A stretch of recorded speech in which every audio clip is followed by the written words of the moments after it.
First are central and peripheral nervous system disorders.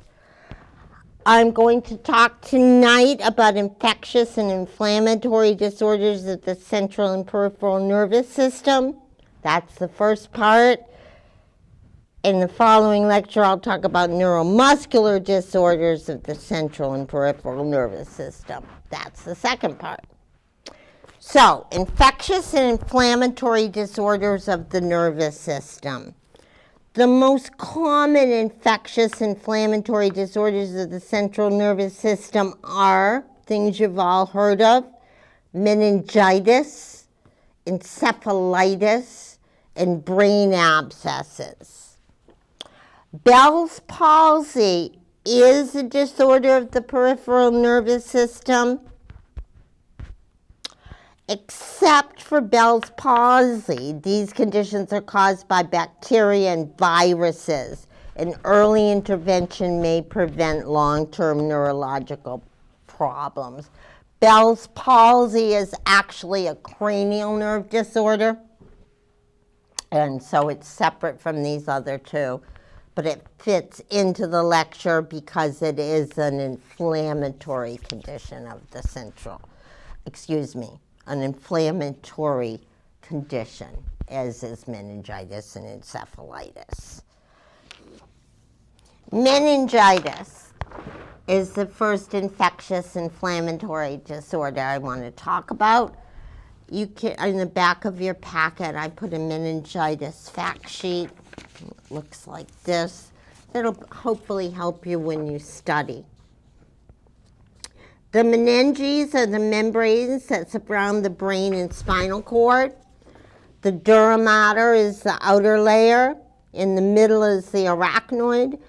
And the pia mater is the innermost layer that lies against the brain and spinal cord. Cerebrospinal fluid circulates in the subarachnoid space, which is located between the arachnoid and the pia mater. Therefore, meningitis is inflammation of the meninges of the brain and spinal cord. Easy to remember because meningitis pretty much has the word meninges in it. Meningitis can be caused by a bacteria or a virus. What happens is the bacteria or virus invade the meninges. The bacteria or virus invade the meninges, the cerebrospinal fluid, and the ventricles. Inflammation leads to increased cerebrospinal fluid production, and that causes edema and increased intracranial pressure. Viral meningitis is what we'll talk about first, and then I'll go on to bacterial meningitis. Viral meningitis is much more benign than bacterial meningitis.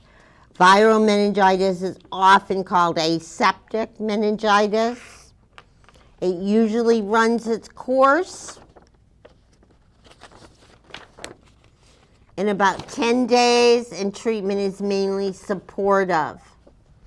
Viral meningitis is contracted secondary to another virus, such as herpes simplex, cold sore, herpes zoster, shingles, mumps, Epstein-Barr virus, which is also a member of the herpes virus family.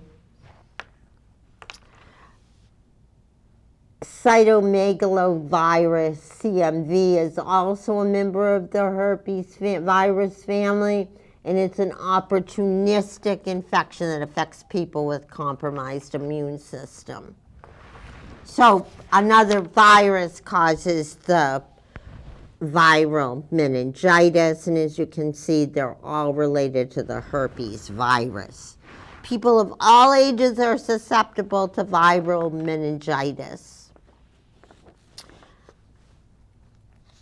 Bacterial meningitis is caused by several different types of bacteria. It can be Streptococcus, Haemophilus, and Neisseria bacteria. And it is very much more severe than viral meningitis. It's highly contagious and it's spread by airborne droplets. This is the meningitis you usually see in the headlines, the one that they're very worried about and that they're afraid of an outbreak. It's very common among college-age students living in dormitories or military personnel living in barracks. And I did include at the bottom here, I went into the explanation of the bacteria, if you're interested in studying that. With bacterial meningitis, the pathogen enters one of three ways: through the bloodstream, through the respiratory tract, or through a penetrating wound to the skull, or through cranial surgery. Most often, bacterial meningitis is secondary to an existing infection, such as otitis media, or an inner ear infection, or a URI. The signs and symptoms of meningitis.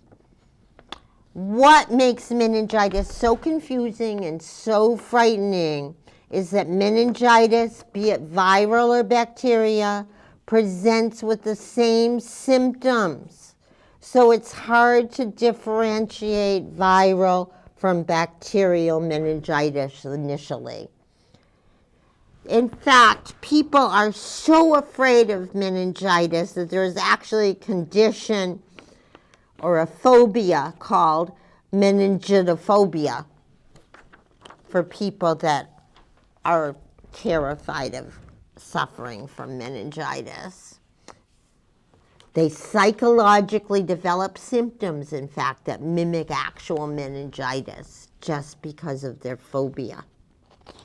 Now, what you need to remember with meningitis, 3 cardinal symptoms. 95% of patients with meningitis, regardless of the type, so it can be bacterial, it can be viral, 95% of them will have at least 2 of these 3 classic symptoms. 1 is a headache, 2 is a fever, and 3 is a stiff neck, known as nuchal rigidity. Okay, the signs and symptoms of viral meningitis, then, you know the first 3.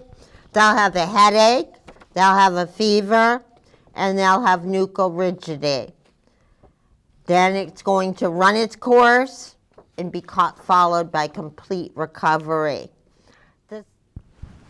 The signs and symptoms of bacterial meningitis, and these signs and symptoms would be the ones you would see in adults and teenagers. The signs and symptoms may develop rapidly or slowly. Number 1 is headache, but this headache is going to be more severe than the viral form. Fever. The person with bacterial meningitis has a high fever, and it's not going to subside until the disease runs its course. Nuchal rigidity and the stiff neck. So they have the same 3 presenting symptoms. The person with bacterial meningitis is photosensitive. They have a condition called opisthotonus. That means that they have extreme hyperextension of their head and arching of the back. So the head is stiff and rigid and the back is arched. You've probably seen pictures. This is seen most common when the bacteria is meningococcal. They have a positive Koenig sign. So the person is unable to extend the leg when the person is unable to extend the leg when their thigh is flexed on the abdomen. They have a positive Brudinsky sign. When the person's neck is flexed forward, like that, the knees and hips automatically flex. They're restless, irritable, disoriented, and have a poor memory. Nauseous and vomiting. They have seizures. Multiple petechiae, or a rash, appears on the body. Again, this is more common with meningococcal meningitis. And signs and symptoms of increased intracranial pressure occur. Increased blood pressure, bradycardia, respiratory changes, decreased level of consciousness, and vomiting.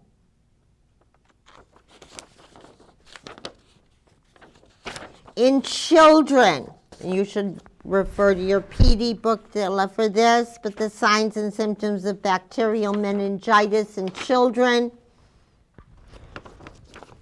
is a little bit different, and usually in children it's caused by the Haemophilus influenza bacteria. The peak incidence of the bacterial meningitis in children is between the ages of 6 and 12 months. It becomes less common in children older than 4. These young children have a high-pitched cry, a fever, projectile vomiting, seizures. In an infant, the anterior fontanelle, the soft spot, may bulge.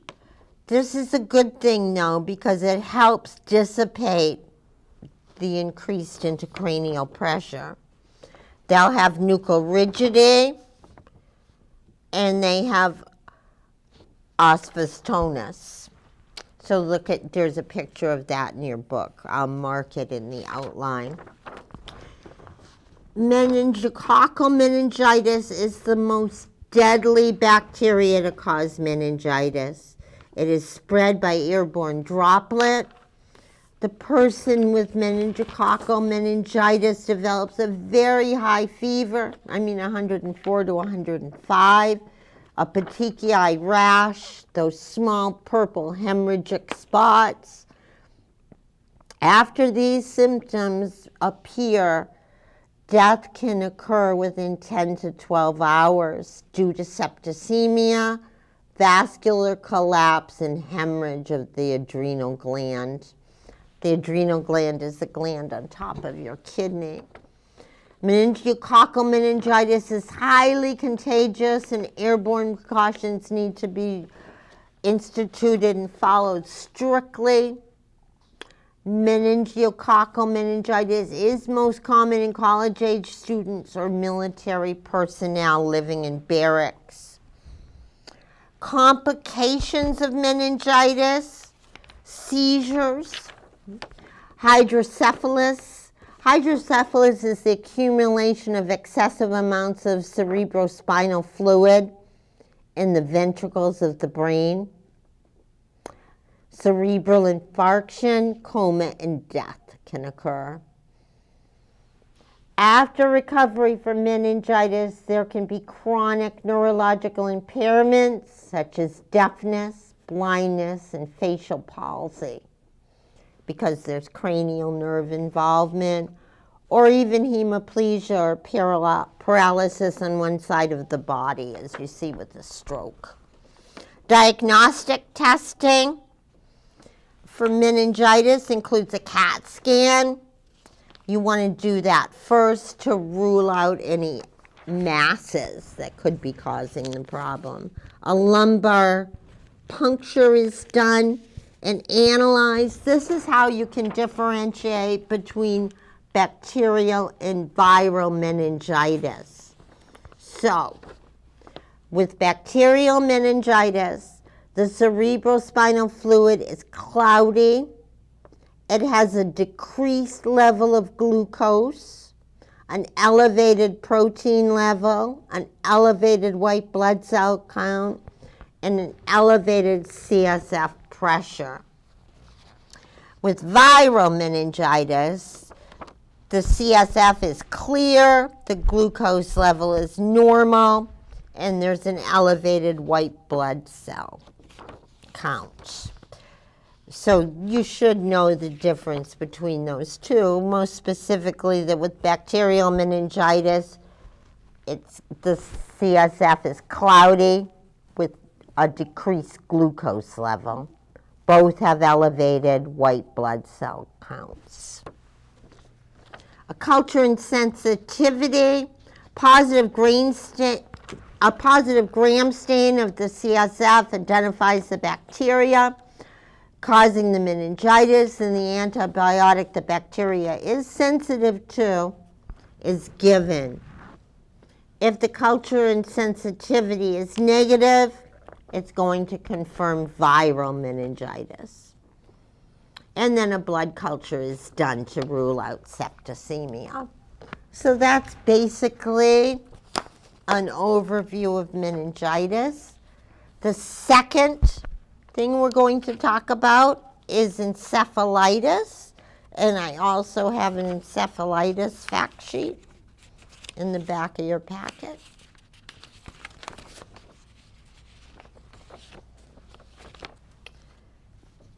Encephalitis is an infectious inflammatory disease of the central nervous system.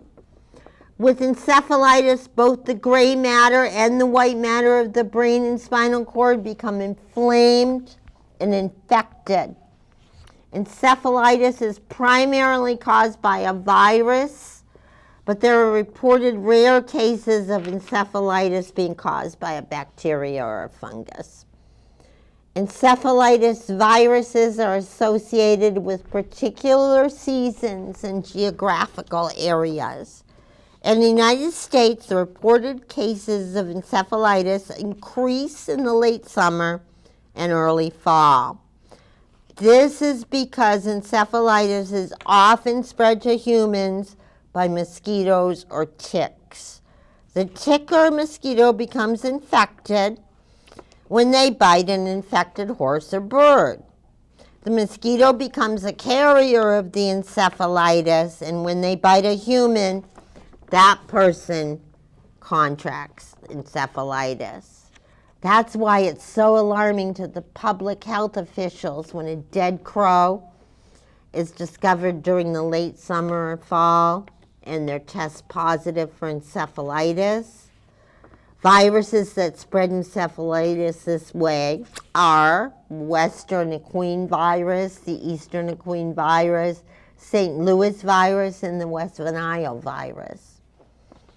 Encephalitis can also be caused by viral infections elsewhere in the body, such as measles or herpes simplex. But it most often is spread by a mosquito that's carrying the infection. Regardless of how you get it, encephalitis can range from mild infection to a serious disease that may be fatal. Encephalitis leads to diffuse inflammation of the brain. The nerve cells can be extensively damaged. Edema in areas of necrosis in the brain may cause localized hemorrhaging. Increased intracranial pressure develops and may lead to brain herniation unless treated. The signs and symptoms of encephalitis are very similar to the signs and symptoms of meningitis. Encephalitis can be distinguished from meningitis by the extent and severity of the cerebral dysfunction. Cerebral malfunction is more severe with encephalitis than with meningitis. So, the person with encephalitis has a severe headache that can't be relieved by analgesics. They have nuchal rigidity. They have nausea and vomiting. Photophobia includes involuntary eye movements, double and blurred vision, an elevated temperature up 104 to 105, an elevated pulse, altered level of consciousness, from lethargy to drowsiness to delirium to coma. Muscle tremors, muscle irritability and weakness, uncoordinated movements, and maybe paralysis. Incontinence, seizures, brain herniation may occur if it's not treated in a timely manner due to increased intracranial pressure. As the disease progresses, the level of consciousness deteriorates and the patient becomes comatose. Neurological complications may be chronic after severe encephalitis, just like they are with meningitis. The diagnostic tests will do the lumbar puncture to determine if it's viral or bacterial.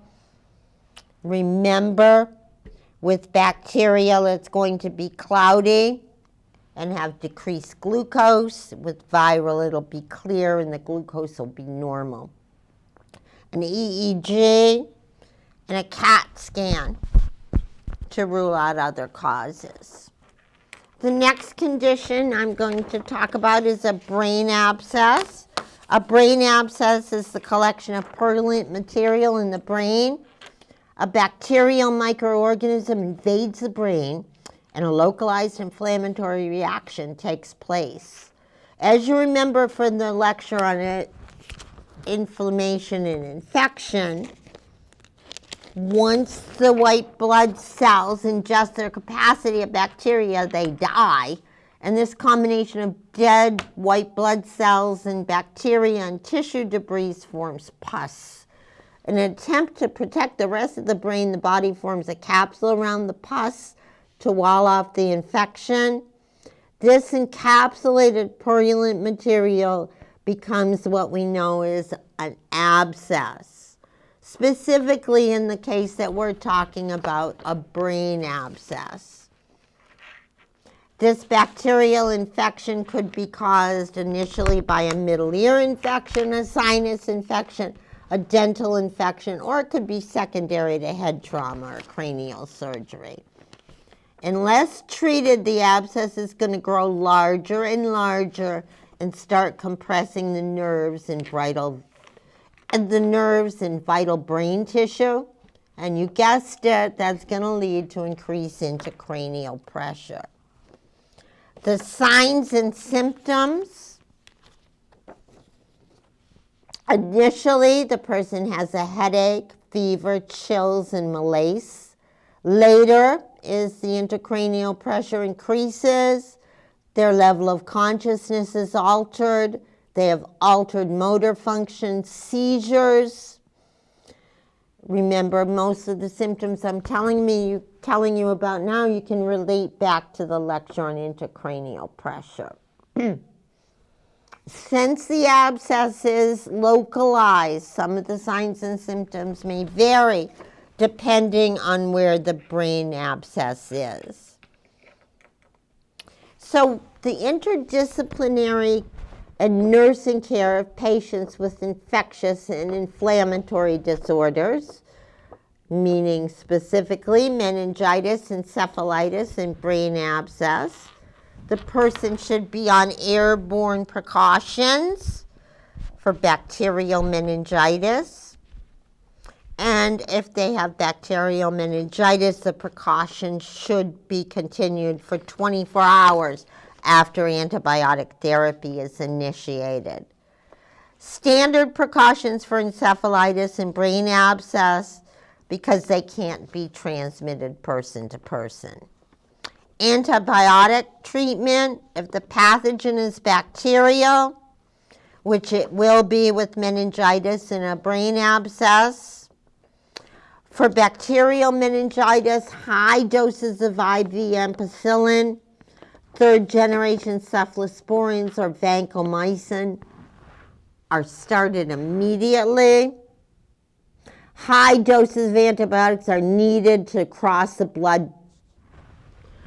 brain-blood barrier in order to reach the CSF, which is affected. Antibiotics are given for 7 to 21 days. Antibiotics are going to be used to treat bacterial meningitis and brain abscess. Remember, the antibiotic of choice is based on the CNS, or the culture and sensitivity. The antibiotic used will be the one that is the least toxic and most effective. If a person is exposed to bacterial meningitis, so they don't have it, but they're exposed to someone that was, they are immediately started on prophylactic antibiotics, usually as rifampin, which is an anti-TB med, or vancomycin. Also, they're giving aciclovir and vitamin A. These meds, especially antivirals, are much more effective when they're started early. Anticonvulsants may be used to prevent or treat seizures. Tylenol may be given to reduce head and neck pain and fever. Narcotic analgesics are not advised as they alter the level of consciousness and pupil reaction and respirations. Antiemetics, diuretics are probably given to reduce the cerebral edema. Anti-inflammatory meds like prednisone reduce cerebral edema. There is a meningitis vaccination. It's given for bacterial meningococcal meningitis. It causes the body to build up antibodies against the bacteria. It does not work well if the person is immune suppressed. IV fluids are given to prevent dehydration until the patient is able to take PO fluids. Brain abscesses may be drained or removed surgically if the antibiotic treatment is unsuccessful. Strychnine fluids are probably going to be restricted. Usually the person has a catheter. You want to limit activities that increase intracranial pressure. Patients will be on bed rest. Use measures to prevent immobility syndrome and skin breakdown. You know what they are. Frequently turning, range of motion exercises. If the person is having a problem communicating, use alternative methods such as pictures and writing.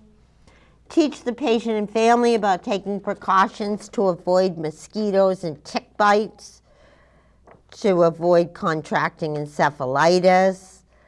Teach the public to destroy mosquito breeding grounds, such as pools of stagnant water, such as bird baths, outdoor pools, and pet dishes. Teach the person to wear insect repellent and protective clothing during peak mosquito biting season. And all cases of meningitis must be reported to the public health department. Encephalitis. Continuing care and resources in the community. Following intracranial infection and inflammation, the client is going to have several weeks, maybe even months, maybe even years of convalescent care. The nurse's role is to help educate the family and patient and to refer them to resources within the community for help, such as support groups in the VNA. The client with a permanent disability, and usually if that happens it's from encephalitis, is sent to a rehab center or long-term care facility. The patient may have permanent brain damage with permanent mental health illness, with permanent mental illness issues, cognition, and motor problems. At the end of this lecture now, I'm going to talk about infectious inflammatory disorders of the peripheral nervous system, but take a little break and we'll get right back to it. Okay. Part B, infectious inflammatory disorders of the peripheral nervous system. There are several inflammatory disorders of the peripheral nervous system, including Guillain-Barré syndrome, trigeminal neuralgia. Bell's palsy is the only peripheral inflammatory disorder that we will cover in this lecture. However, I will give you a quick overview of the others. Guillain-Barré is muscular paralysis that spreads upward from the lower extremities. It can involve paralysis of the respiratory muscles. The disease is usually acute, and the patients recover with no residual effects. The cause is unknown, but is strongly linked to upper respiratory infections or to viral vaccinations. When you get your flu shot, they always ask you if you've had Guillain-Barré. Trigeminal neuralgia, or tic douloureux, is characterized by severe intermittent one-sided facial pain. The trigeminal nerve, one of the cranial nerves that has branches, the maxillary and mandibular areas of the face, is what's involved in this. You don't really need to know about them. I just thought I'd tell you what area of the body was involved. So you don't have to study Guillain-Barré or trigeminal neuralgia. Next, I'm going to talk about Bell's palsy. You can find Bell's palsy in your book in chapter 37, page, I'm looking it up as we speak, page 635. Bell's palsy is a cranial nerve disorder, as was trigeminal neuralgia. It's caused by the herpes simplex virus.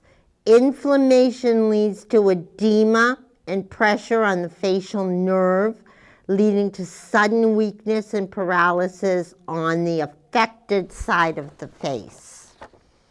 The facial paralysis distorts the face and leads to dramatic symptoms on the affected side. The signs and symptoms are unilateral facial paralysis, meaning only one side. So, there's ptosis, the eyelid droops. There's tearing, mouth drooping, drooling. The person can't smile. They can't lift that side of their mouth. Pain around or behind the ear. Remember, this is all on the same side. Difficulty chewing, and the inability to blink. So when you look in, you can probably see it better, but here she is. This is the side that's paralyzed. Oftentimes people think it's the other side, but it's this droopy side that's paralyzed. That's the affected side. The diagnosis is based on the patient's facial appearance. Sometimes people initially look at the person with Bell's palsy and think stroke, but it is not the same. You can tell the difference. The treatment is short-term steroid use to decrease the inflammation, antiviral medication, and analgesics. The nursing care is to apply warm, moist compresses to increase the circulation and relieve the pain. Sometimes it's so bad that the person has to have a facial sling when they're trying to eat because they can't chew properly. They should be on a soft diet and small, frequent meals. Teach the patient to chew slowly, chew on the good side, and avoid hot foods. Artificial tears 4 times daily are given to avoid corneal drying because the eye can't blink. An eye patch at night and wearing sunglasses or goggles to avoid foreign objects or dust in your eyes is advisable because, again, you can't blink. Your automatic reflex, if you see this pencil point coming at you, is to blink. But if you have Bell's palsy on that eye, you won't be able to. And then make sure to report pain, redness, swelling, or discharge from the eyes. It's very depressing. The person needs a lot of reassurance and support when they're going through it. Most people recover, but oftentimes there is a little residual drooping if you look at the person's face closely. That concludes the lecture for tonight on central and peripheral nervous system disorders. Take a little break and we'll do our third. That concludes the lecture on central and peripheral nervous system disorders. Take a little break and we'll go on to the next lecture of neuromuscular disorders of the nervous system.